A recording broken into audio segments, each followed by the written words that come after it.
literally have never seen people smile as hard as they did. Like literally ear to ear, ear to ear. These men were ear to earring, ear to earring. They were literally ear to earring in this episode. Like, cannot even make it up. They were so happy to see her. Hi, my name is Kayla and I am back with another video. Hello, my name is Kayla. Hi guys, my name is Kayla and I am back. You're gonna have ex-boyfriends. You're gonna have relationships. Like, it's not your fault. It was so much hot tea. Like, hot tea. It was so much hot tea going around. I don't want half of someone's heart. Like, if you are still feeling some way for your summertime, it's the best time to make goals that will help me, better me. Hi, my name is Kayla and I am back with another Bachelorette review. This week is episode 5, season 16. So, this episode starts off with all of the remaining guys from Clare's season, and they're all in the room talking about what kind of bachelorette that they're looking for. Mostly they were just saying like kind, nice, sweet, you know, things like that. And then in walks Tayshia. She walks in, literally jaws smacking the ground. I mean smacking. Jaws was literally dropping left to right when she walked in. And she just walked in. She was like in this nice brown gold dress. It looked real good with her skin tone and her hair. Like, they did that with that dress, like, period. And literally Easy was just like, oh my goodness. Like, she had that much of a reaction on these men. She's like, hi guys, like, I'm Tayshia. And then they're like all like, oh my God, you're beautiful, gorgeous. She makes her rounds, gives everyone a hug. And I think they have a toast, and then off bat, Ivan, he's not playing no games. He swoops her, takes her. She starts talking with Ivan, and then she talks with another guy, and then she talks with another guy. This is like when they start like getting to know each other. I guess this is like a cocktail hour. Throughout all of their interactions, they all just seem so energized, so happy, so enthused that they have a new lead. Not only a new lead, but a gorgeous one, and one that's happy, excited, and is here for them. I'm guessing that they all did really pick up that Clare was kind of like invested in someone else, because this new energy that they have is exciting to see and exciting to watch. And I'm happy that they get this experience. While all of the guys are talking with her, Chris walks in and he snatches Tayshia. It's like, I have to tell you something. Like, we have more to talk about. And he basically walks her to the front of the villa and he's like, oh, you think these are all of the men you're gonna have? Huh, no. Then the limo pulls up and 4 more men arrive. And I will say that I'm really happy that she gets this experience, because most bachelors and bachelorettes get the experience of having their contestants arrive in a limo and introduce themselves. So she gets this experience. So the incoming new guys are Spencer, Montel, Peter, and Noah. So yes, all of the guys get into the house, and off bat, nobody is vibing with Spencer. He makes some type of like offhand comment, and it doesn't react well with the guys in the house. Off bat, no one likes Spencer. After the limo entrances, Tayshia enters the room and she's like, yes, let's keep the night going. And literally, I kid you not, 5 dudes rush up to her trying to steal her away. And then she ends up going with Spencer. And literally the whole night, guys were like, one dude took her to make a wish on a fountain. Somebody had her playing cornhole. Another dude was having her dancing to no music. Like, they was pulling out all of the stops. They're like, listen, if I'm gonna do one thing tonight, it's going to be, I'm going to impress you. I'm going to impress you.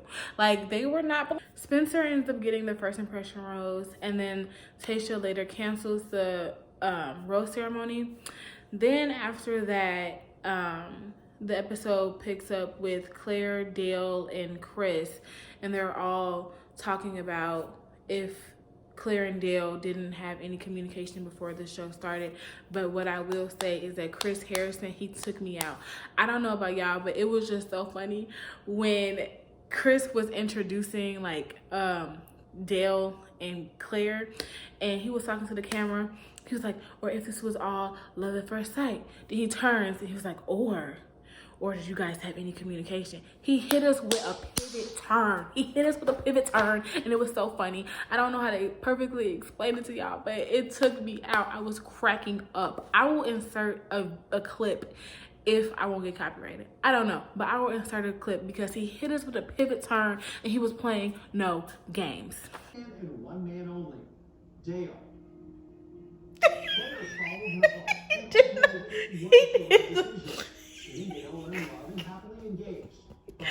Y'all, I know y'all just seen that. He's not playing. Then after the Claire, Dale, and Chris situation, and not forgetting the pivot turn, after all of that happened, it was the group date. And the group date, they were playing like a water basketball game, and the guys were like walking into like the pool scene area, and Tayshia just comes out of water and she's like, oh yeah, you know what I'm saying? It was corny, but it was funny. And who was it? Riley. He was like, yo, dog, her body banging, it's crazy. I was like, go ahead, Riley, hype her up. So then they're all playing in the pool, and then Chris comes in and he blows his air horn and is like, nah, we finna play a game, and that's that on that. So the guys get split up into two groups, a green team and a blue team, and the winners get to have a lunch date with Claire, and then the losers go home until the night portion of the day. So yes, they get separated into groups. And then when Zach C hit that upward dog pose while he was getting ready before the tournament began, it was a wrap. As soon as he hit that upward dog pose, he let everyone know he was not playing. When he hit that pose, it was a done deal. They ended up winning that game because of Zach C's upward dog pose, because he was not playing. Yes, so the green team, the blue team, whatever team he was on, that's the team that won. During the night portion of the date, guys pulled her away talking with her. And I just would like to mention that when Easy pulled Tayshia aside and they were having their conversation, he was like, yeah, you make me giddy. And I was like, OMG. I could vividly remember him saying that to Claire, and it's just like, dudes be recycling their game. They try to spit game to you. It is so crazy because I can actually now see it. They recycling the same material. Y'all not slick. Y'all not slick. You're not slick. But it was, I guess giddy is a emotion that you can feel multiple times, but dude, use a different word next time. Okay. While Claire is talking to someone during the group date, it cuts to the guys, and they're all in this group and they're talking, and then Spencer starts talking about how he got the his group the W point, the winning point. And he said that the ultimate W will be to get the group date rose. Then Riley jokingly says, Spencer, I owe you for that cracked rib. And then Spencer says, I think we're even, dude. If you ever need any more, just let me know.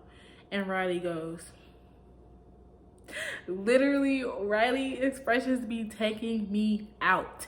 Taking me out. Literally, he be having me cracking up.